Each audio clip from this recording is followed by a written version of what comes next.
वाह, कमाल हो गया। आप सारा दिन घर पे थी और आपको बदबू भी नहीं आई। हो सकता है। बेटा, क्या नाम है आपका? जी आस्था। बेटा जरा इधर आना। मुझे ऐसा क्यों लग रहा है कि आप मुझसे कुछ कहना चाह रही हैं। नहीं डरिए मत, बोलिए।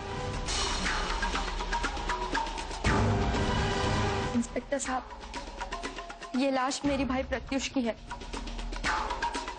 और इस औरत ने मारा है उसे।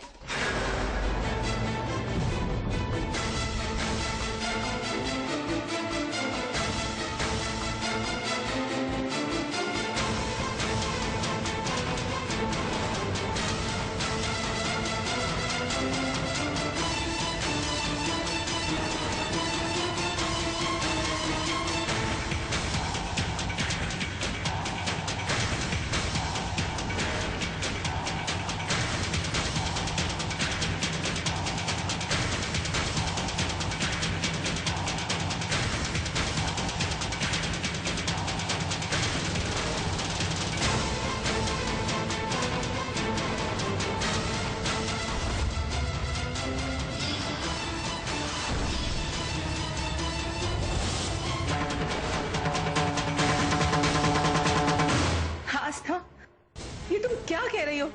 तुम्हारा दिमाग तो ठीक है? अब मेरा दिमाग सही हुआ। भैया मुझे हर समय कहते रहते थे इस औरत से दूर रहो, लेकिन मैंने आप पर विश्वास किया और आपने क्या किया? मेरे भाई को ही मार दिया।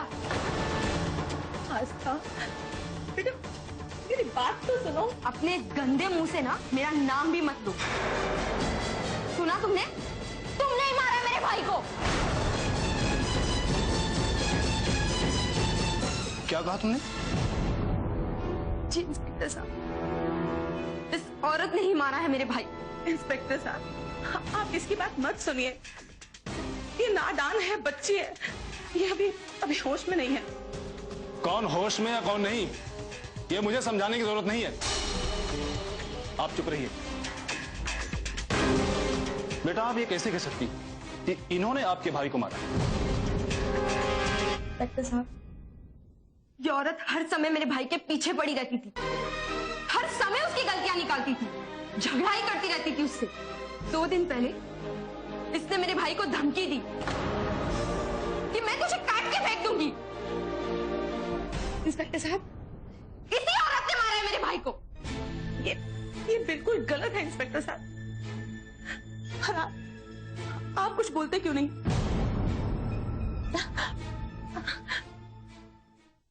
इंस्पेक्टर साहब, मैं मानती हूँ प्रत्युष और मेरा अक्सर झगड़ा हो जाया करता था और 2 दिन पहले वो मुझ पर बिना बात में इतना चिल्ला रहा था कि मेरे मुंह से भी कुछ निकल गया होगा। लेकिन इसका ये थोड़ी ना मतलब है कि प्रत्युष को मैंने मारा। तो फिर आप पुलिस को बुलाने से क्यों डर रहे? हाँ बोलिए।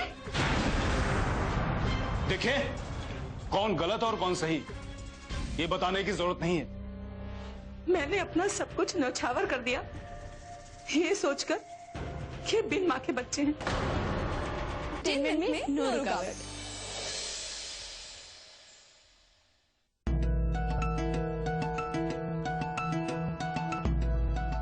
फिलहाल आपके लिए बेहतर यही होगा कि मेरे साथ पुलिस स्टेशन चलिए। नहीं, कानून तो आप जानती हैं।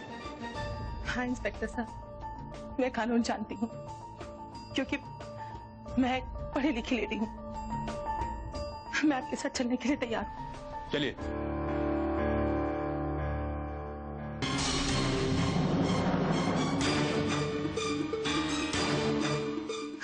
आस्था,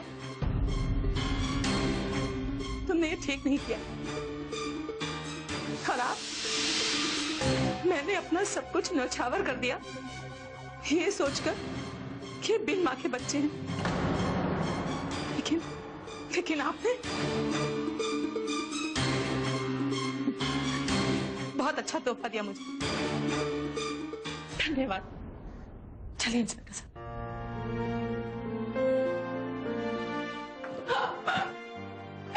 भैया तो आखिरकार पुलिस ने सुधा को पकड़ ही लिया।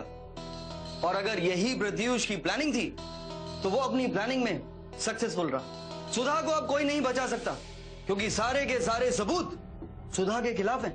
लेकिन सच्चाई हमारे सामने अभी तक नहीं आई है।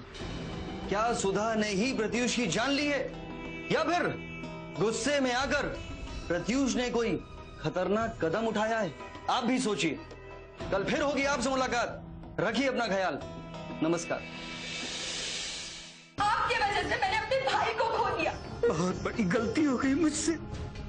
अगर आपने ये पहले रियलाइज किया होता ना पापा, तो आज मेरा भाई मेरे साथ होता। Excuse me.